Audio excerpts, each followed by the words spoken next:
Welcome back to our course on PSE 15. It's time now to look at the use of the graphics panel.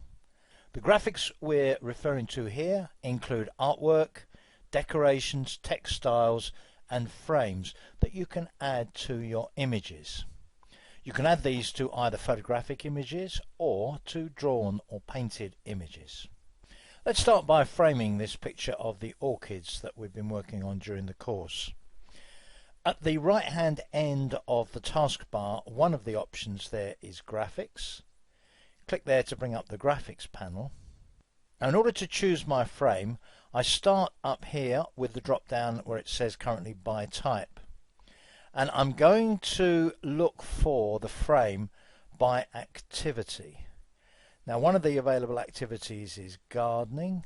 I could use home improvement or art. Maybe I'll stick with gardening. And I want to look at the available frames.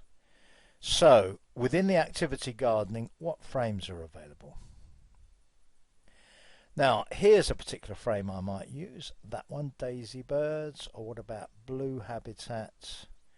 We've seen that one earlier. Let's go for green jungle, I think.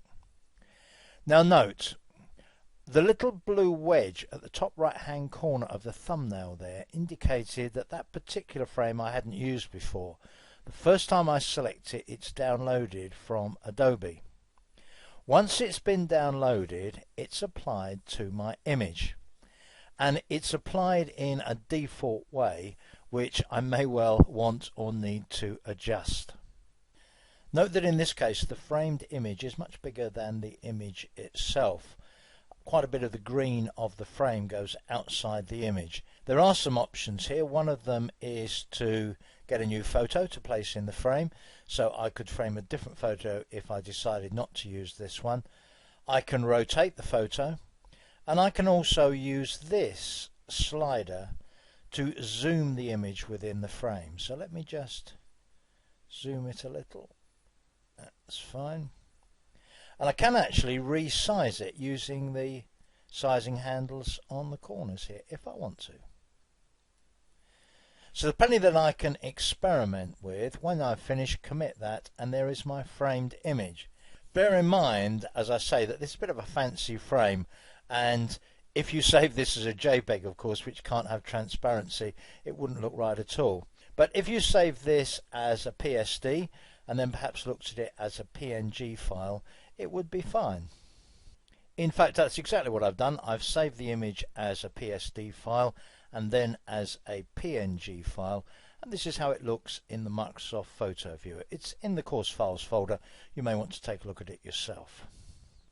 As far as the use of other graphics available from the graphics panel is concerned, I really think this is a great opportunity for you to experiment, but let me just show you one or two things that can be done very easily. Let's suppose that I wanted to add an object to this picture. Let me choose something seasonal, so I'm going to go by seasons. I'm going to go for summer, and I'm going to look for graphics. Just need to click on it and it's included. I'm going to just make it a little bit bigger. That's fine. Then I'm going to choose a background, I think. There we are. Now this is a background, so it is positioned as a background. And finally, of course, I could frame it.